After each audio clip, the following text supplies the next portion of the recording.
성도 여러분 안녕하십니까? 오늘도 마태복음 6장 33절 말씀을 갖고 나누는 시간을 갖도록 하겠습니다. 지난 시간에는 하나님 나라를 소망하면서 사모하게 된 이유 중에 하나가 요한계시록 22장 3절 말씀을 통해서 하나님 나라에는 더 이상 저주가 없다. 그래서 고통과 시련이 더 이상 없는 곳이다. 이제 그런 말씀을 묵상을 나눈 적이 있습니다.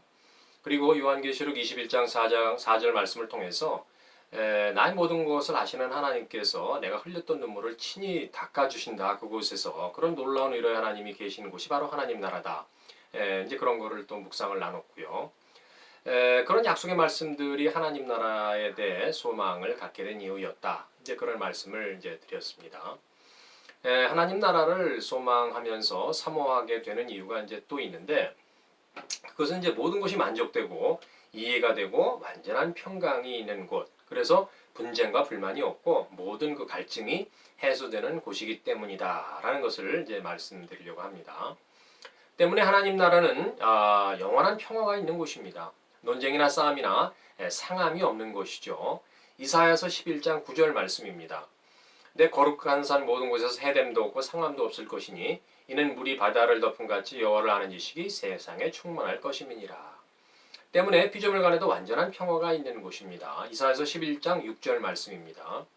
그때 이리가 어린 양과 함께 살며 표범이 어린 염소와 함께 누우며 암소와 곰이 함께 먹으며 사자가 소처럼 풀을 먹을 것이며 젖된 어린아이가 독사의 굴에 손을 넣을 것이라. 아니 어떻게 독사의 굴에 손을 넣는데 독사가 물지도 않고 해를 당하지 않을 수가 있겠습니까? 표범이 어떻게 염소와 같이 평화롭게 지낼 수가 있겠습니까? 약육강식의 그런 자연 법칙에서는 완전히 벗어나는 이야기 아니겠습니까? 그렇지만 하나님 나라에서는 그런 그 동물들의 모든 본성, 본능이 상실되어진다. 이제 그렇게 생각할 수가 있는 거죠.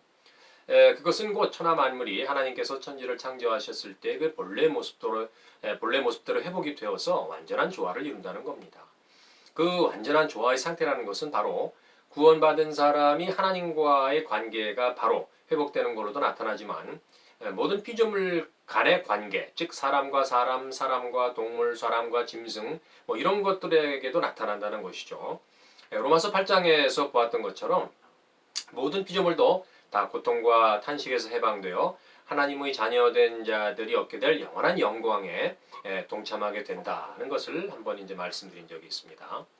다시 말해서 모든 관계의 회복이 온전히 이루어지는 것이 바로 하나님 나라다. 그래서 영광스러운 행복과 완전한 만족 그리고 진정한 기쁨이 늘 샘솟는 곳이 하나님 나라다. 그런 하나님 나라에 대해서 소망을 갖게 된다는 거죠. 그것이 또한 바로 그 에베소서 1장 10절에서 말씀하고 있는 그리스도 예수 안에서 모든 피조물들이 완전한 조화와 화평을 이룬다라는 것이죠. 완전한 구원인 그 영화의 상태에 모든 피조물이 거하게 된다는 것입니다.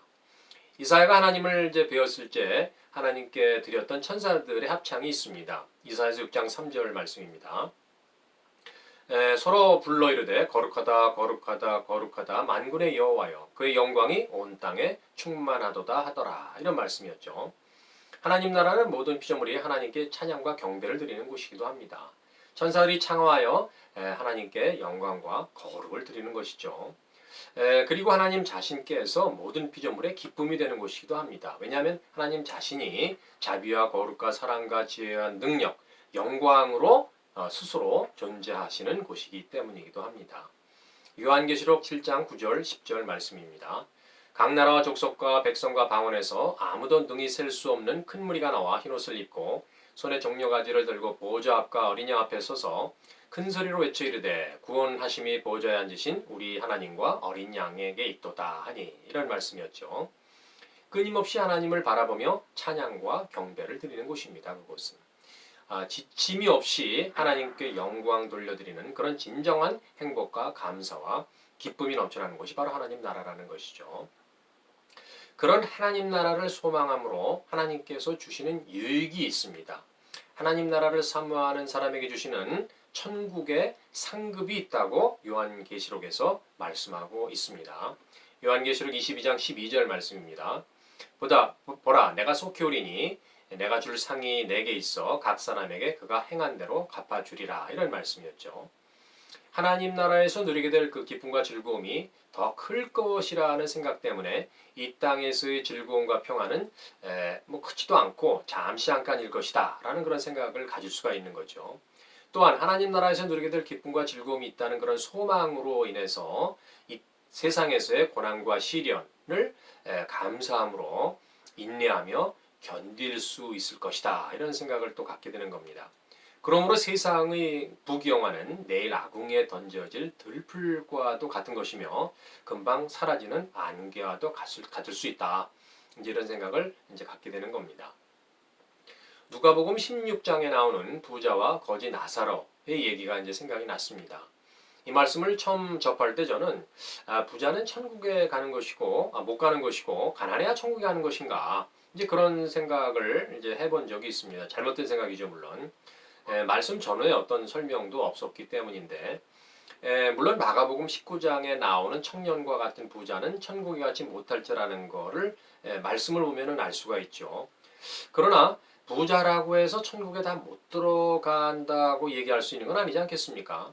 묵상을 하다 보니까 누가복음 16장 말씀은 그러니까 단순히 부자는 지옥에 가난한 자는 천국에 간다라는 그런 말씀이라기보다는 천국과 지옥에서 이 땅에서 부자였던 자와 가난했던 자의 상태, 즉 시간을 포함해 가지고 그들이 경험해야 하는 것들을 이 땅에서의 삶과 비교해서 설명하고 있는 것이 아닌가라는 그런 생각이 들었습니다.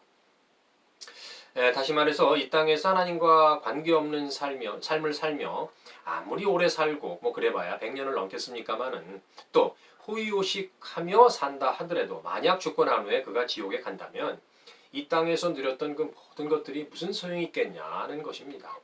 천년이 하루 같던 하나님께서 보실 적에 하나님을 고려하지 않은 상태에서 오래 살기를 원하며 또 인생을 그렇게 즐겨보겠다고 노력하는 인간들의 모습이 하나님 보시기에 얼마나 치근하고 불쌍하지 않겠냐 하는 그런 생각이죠. 베드로후서 3장 8절 말씀입니다. 사랑하는 자들아 주께나 하루가 천년 같고 천년이 하루 같다는 이 한 가지를 잊지 말라 이런 말씀이죠. 반면에 하나님과 하나님 나라를 사모하며 살다가 죽는다고 한다면 아브라함의 품에 안겨있는 그 나사로의 모습처럼 영원한 천국에서 영광스러운 삶이 있을 수 있다는 거죠. 어떻게 이 땅에서의 그 가난과 시련과 고통의 기간에 비교할 수 있겠냐는 것입니다. 이 땅에서의 짧고도 잠깐의 시간을 어떻게 하나님의 영원함에 비교할 수 있겠냐 하는 것입니다. 하나님 나라가 있기 때문에 낙심과 절망을 하지 않을 수 있게 된다는 것입니다. 그래서 하나님 나라를 생각하면 하나님 나라에 대한 소망과 더불어 그런 소망의 생각을 갖게 하시는 하나님께 감사를 할 수 있게 되는 것입니다. 실례했습니다. 그리고 하나님 나라를 묵상할 때 어떤 두려움이나 낭망의 생각이 나를 침범하지 못하는 것입니다. 고통과 슬픔의 생각이 사라지는 것이죠. 그렇기 때문에 하나님 나라를 생각할 때 항상 기뻐하라, 쉬지 말고 기도하라, 범사에 감사하라. 이제 그런 말씀이 제 삶에 잘 나타나는 것을 경험하고 있는 겁니다.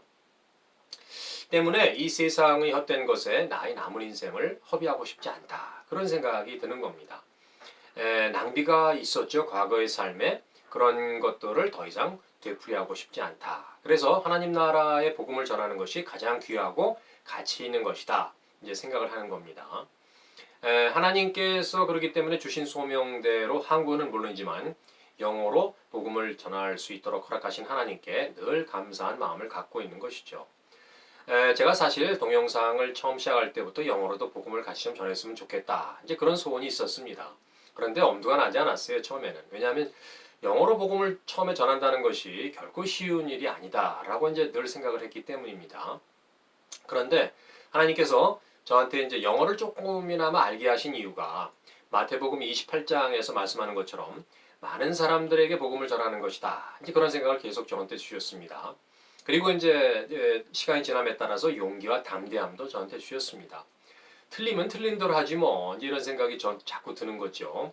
하나님께서 듣는 분들의 들을 귀와 어떤 마음의 눈을 열어주셔서 제가 이야기하는 영어로 틀리게 한다 할지라도 복음을 듣게 하실 것이다 라는 생각이 바로 이제 하나님께서 주신 담대함이었습니다.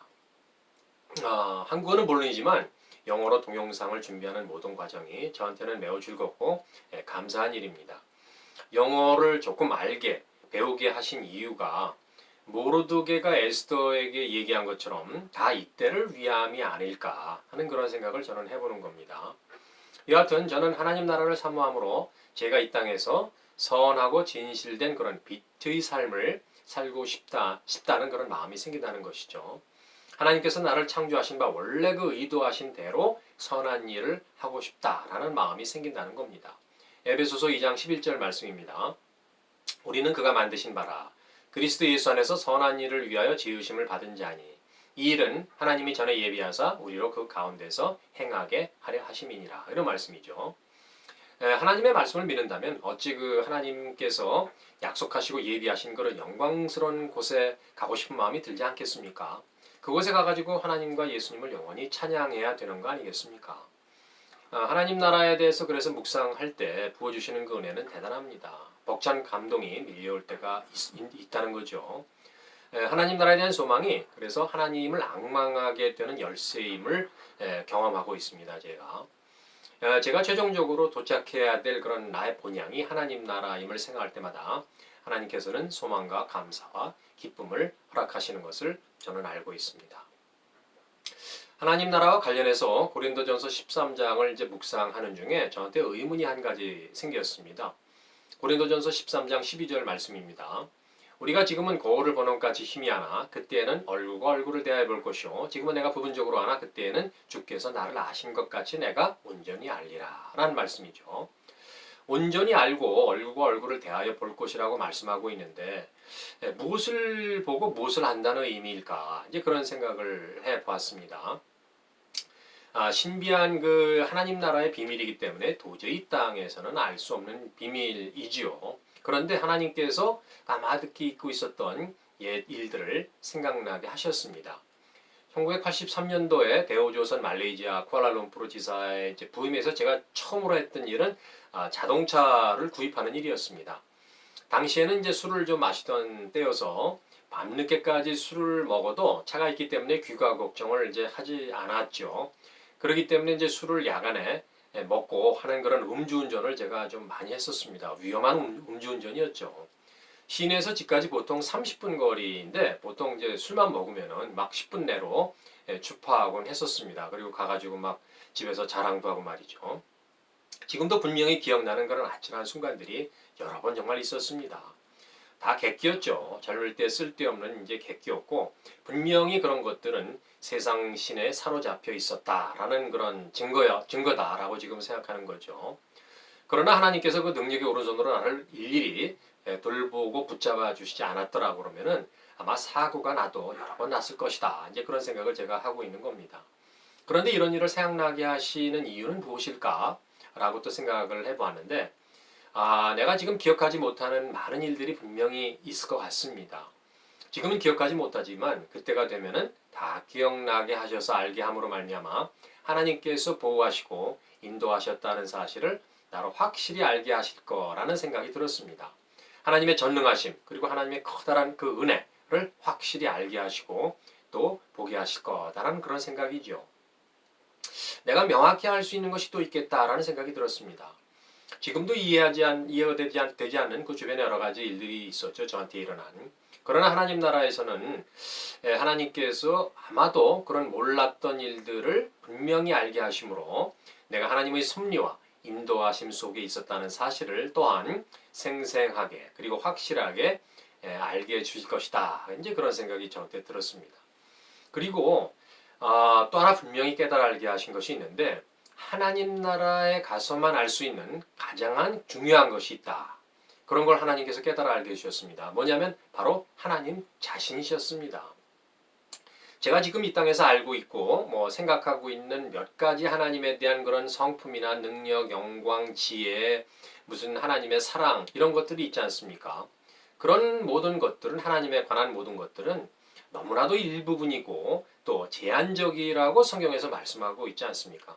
내가 알 수도 없고 또 상상할 수도 없는 그런 하나님 아버지를 저한테 온전히 알게 해주실 것이 확실하다라는 생각이 저한테 들었던 거죠.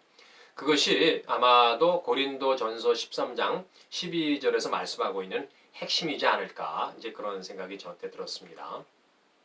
그동안 제가 가슴에 이제 마음에 품고 있었던 하나님의 어떤 사랑과 거룩 그리고 하나님의 영광 나에게 예비되어 있는 그런 기업의 영광의 풍성함 에베소 1장에서 말씀하고 있는 그리고 영원한 영광에 중요한 것 고린도후서 4장 17절에서 말씀하고 있는 그런 것들을 포함해서 내가 알지 못하고 있는 것들을 완전하게 알려주실 거다라는 그런 생각이 이제 들었던 겁니다.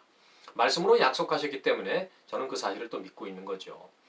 그런 걸 생각할 때마다 가슴이 벅찬 일이죠. 그런데 불현듯 하나님 나라에 들어갈 수 있을까? 과연 저는 이제 그런 또 의문이 들었습니다. 들어갈 수 있다라고 믿었는데 만약에 거부된다면 이 얼마나 황당한 일이겠습니까? 과연 내가 하나님에 들어갈 수 있는 자일까? 그런 거에 대한 묵상은 다음 시간에 한번 나눠보도록 하겠습니다.